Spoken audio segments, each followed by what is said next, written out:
You ask Tiger to calculate. This deals with linear inequalities with one unknown. The final result is x greater than -11. Let's solve it step by step. Group all constants on the right side of the inequality. Add 5 to both sides.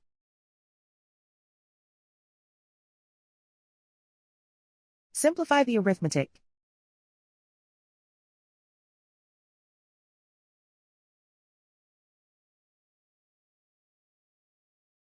Convert the x into a positive number. Multiply both sides by -1. Whenever you multiply or divide by a negative, reverse the inequality sign.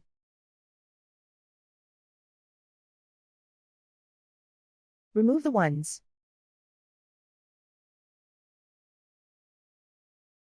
Simplify the arithmetic.